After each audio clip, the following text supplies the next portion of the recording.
पहले तो ये समझिए कि मसला सिर्फ कुंभ का ही नहीं है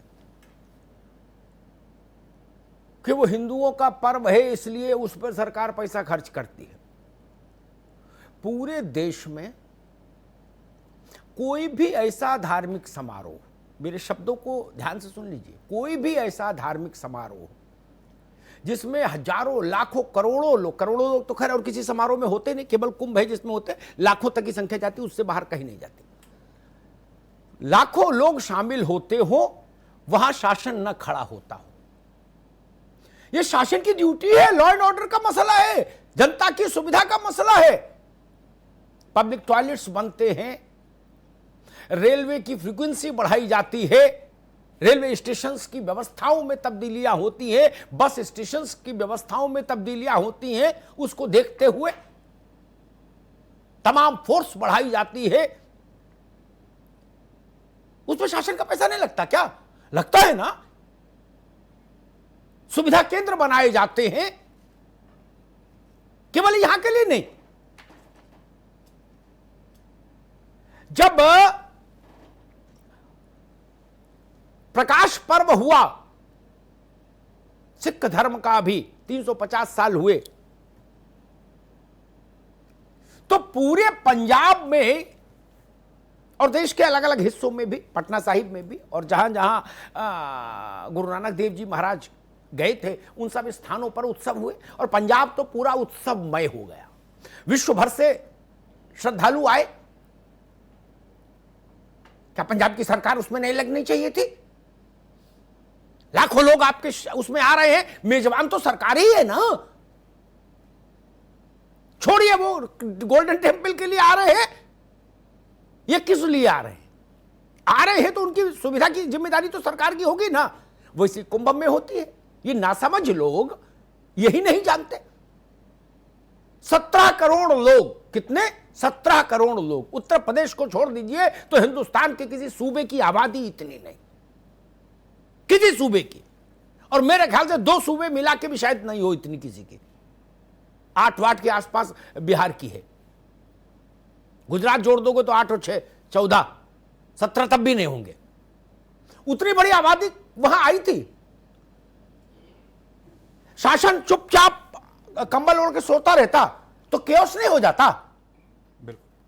इसलिए यह व्यर्थ की बात। एक दूसरा, उदित राज जी शायद ये भूल गए, वैसे तो पढ़े लिखे आदमी है, पढ़ने लिखने वाले भी हैं, दोनों ही बातें हैं। खुद भी पढ़े लिखे, IRS में रहे थे और पढ़ते लिखते भी हैं, लेकिन शायद वो ये नहीं समझ पाए उदित राज कि कुंभ मालूम शुरू कब हुआ था। जब ना RSS थी, न विश्व हिंदू परिषद थी, न भाजपा था, न बजरंग दल था, न कांग्रेस थी, न लोहियावादी थे, न अम्बेडकरवादी थे, कुछ नहीं थे, और मदरसा भी नहीं था कोई। ये और सुन लीजिए तथ्य। जब भारत में कुंभ आरंभ हुआ था तो विश्व में कहीं मदरसा नहीं था। 6ठी शताब्दी में सम्राट हर्षवर्धन ने इसका शुभारंभ किया था, 6ठी शताब्दी में। यह आज का मामला है क्या? और नादान की दोस्ती जी का जंजाल, कांग्रेस के लिए वही मसल है। नादान की दोस्ती जी का जंजाल। अब ये कौन बताए कांग्रेस को कि भाई मेरे यहां बाबर से लेके और रंगीले शाह रंगीले तक, आखिरी मुगल बादशाह तक एक लंबी फेरिस्त रही मुगलों की हुकूमत की। कुंभ तब भी इसी ध्वज के साथ हुआ, इसी साज सज्जा के साथ हुआ। अंग्रेज आए, उनका कोई लेना देना नहीं था अंग्रेजों का, तब भी इसी जलवे के साथ कुंभ हुआ। यह भारतीय जनता पार्टी का मसला नहीं है। कुंभ भारत की सबसे पुरानी पार्टी की उम्र ही कितनी अभी? 125 साल, 130 साल कांग्रेस। कुंभ शुरू हुआ 6ठी शताब्दी से। ये नादान लोग हैं, ये वितृष्णा पैदा करते हैं, ये तनाव पैदा करने की कोशिश करते हैं समाज में। और दूसरी महत्वपूर्ण बात जिसको मैं आज इस विषय में रखूंगा इस मंच पर, मदरसा अलहदा चीज है। मदरसा एक संस्था है जो एक धर्म की शिक्षा देता है, ऐसा असम सरकार कहती है। हालांकि कुछ मुस्लिम संगठन कहते हैं केवल धर्म की शिक्षा नहीं देते, हम बाकी शिक्षा भी देते हैं। उसमें विवाद हो गई होगा मदरसों में। फिर कुछ लोग कहेंगे जी हम बाइबिल पढ़ाएंगे, इनका भी पैसा आप दो। कुछ कहेंगे जी हम गुरु ग्रंथ साहब पढ़ाएंगे, उनका भी पैसा दो। कुछ कहेंगे जी हम गीता भागवत पढ़ाएंगे, हैं। यतीमा कहेंगे हम गीता भागवत के स्कूल खोलेंगे, इसको भी लाओ ग्रांट। वो अंतहीन प्रक्रिया शुरू हो जाएगी। ये तो ठीक है, वो धार्मिक संस्थाएं उस भार को वहन करें, लेकिन कुंभ के बारे में टिप्पणी करने से पहले लोगों को पढ़ना चाहिए था, भारत के इतिहास को समझना चाहिए था। ये 6वीं शताब्दी से आरंभ हुआ भारत की आत्मा का उत्सव है, भारत की आत्मा का उत्सव। ये ना पार्टी का उत्सव है, ना पॉलिटिक्स का उत्सव है। ये भारत के मूल उत्स का उत्सव है, आत्मचेतना का उत्सव है।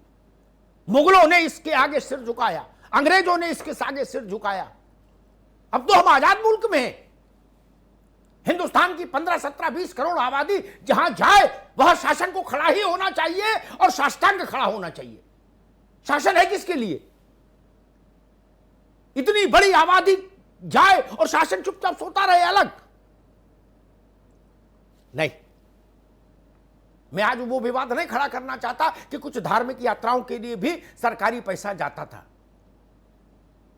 जिस पर विवाद हुआ। कोर्ट के कई निर्णय आए, सुप्रीम कोर्ट और हाई कोर्ट के। लेकिन मुझे लगा कि ये उदित राज ने ये कांग्रेस पार्टी के लिए मुसीबत पैदा कर दी।